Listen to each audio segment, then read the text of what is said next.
Hi everyone, good evening. I decided to do a quick natural hair update.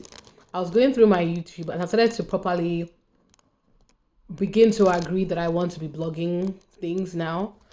Even though I've ordered my camera, don't worry, and lighting, and I'll do it in a more professional way, hopefully from this week or early next week. I just thought I was going through my videos from last year, and and the one video or two videos I did were around my hair. My hair was shorter then. I don't know if you can tell, but it's grown. Let me just bring this. It's grown in length quite a bit. I'll be honest, I thought it'd be longer, but well, people are that are looking at me are quite impressed with the speed.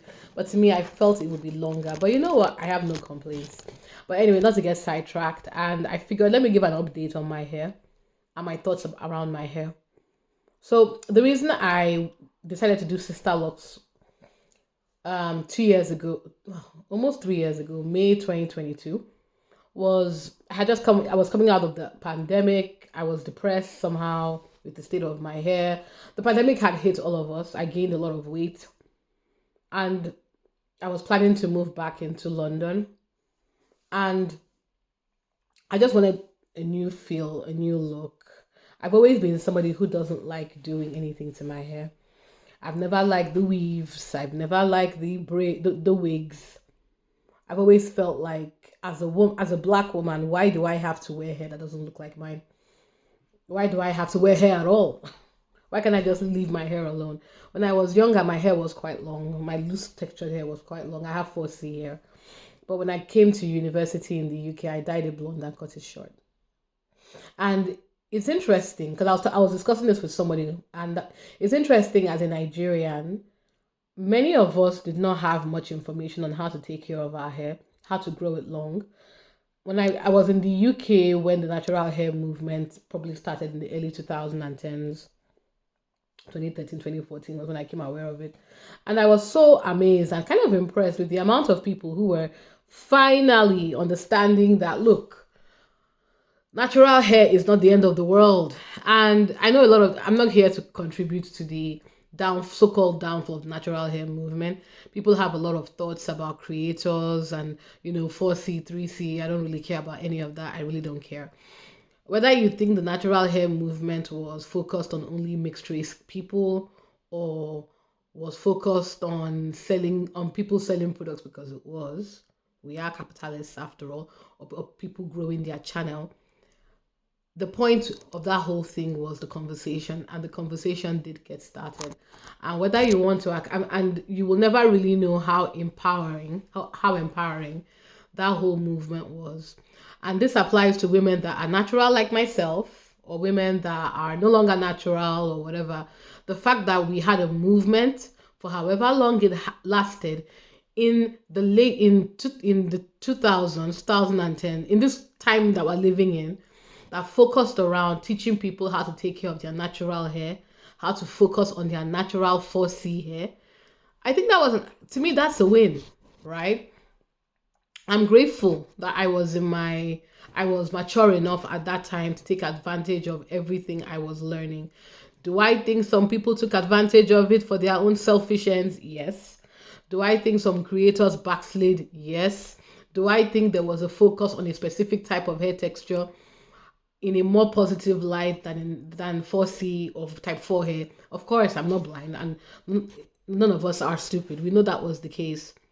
But yeah, I'm glad the movement happened because it was nice to see other black people finally understand why people like me, who back then loved our hair and didn't understand why nobody else did.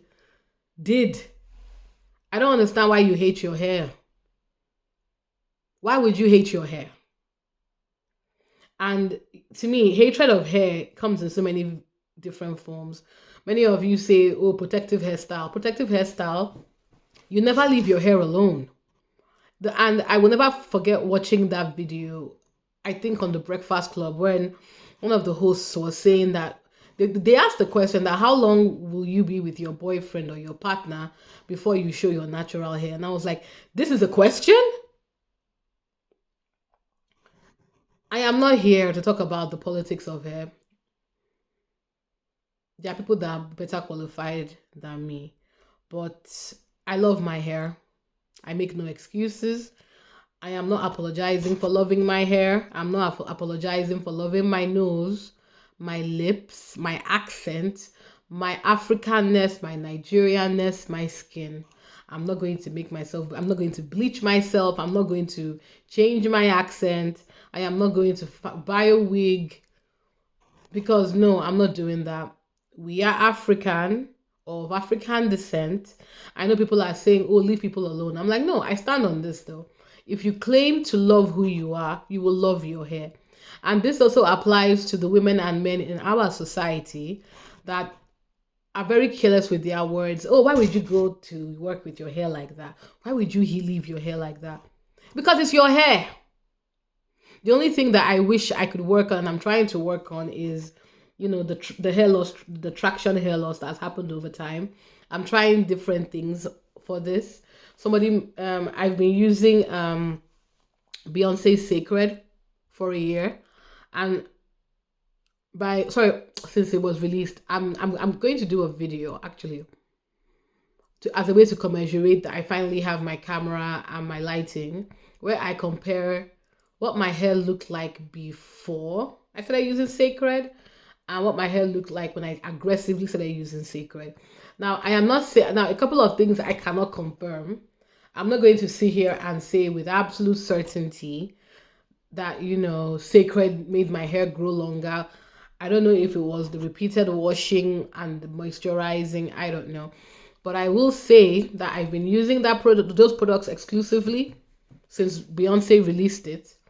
And my hair, if I'm not, again, correlation doesn't mean causation, but I haven't suffered for it. And I will be honest with you, I like the way my hair looks immediately after I wash it. So I'm gonna do a deeper video about it maybe this weekend or next week when I get myself set up. And then yeah, you can come to your own conclusions. This video has gone on very long, sorry, but I just wanted to say I love my hair. I love my Africanness. I do believe, and I stand firmly on this. Sorry, you can be triggered if you want. You cannot tell me that you love being black, you love being Nigerian, you love your Africanness, and you don't love your hair. Our hair is a very distinct feature of our blackness, just like our skin color, our nose, our lips, our eyes. I don't like this compromise. I don't believe in straddling that saddle. You love your hair or you don't. And I love my hair. I love my sister locks. I love that I can just wake up in the morning and go. See? I love that, it's growing. I love and I think since getting my sister locks, I've fallen in love with washing my hair even more, right? I love standing in the water. I love feeling the water run through my hair. It's so relaxing. And I can't imagine someone telling me that because they are wearing a wig or a weave or a protective hairstyle, they will not experience this. So if I had to say a new natural movement, I think it's not necessarily even about your hair texture. It's about embracing your Africanness, loving your blackness, whatever you are, and looking in the mirror and seeing beauty, because we are beautiful. Thank you.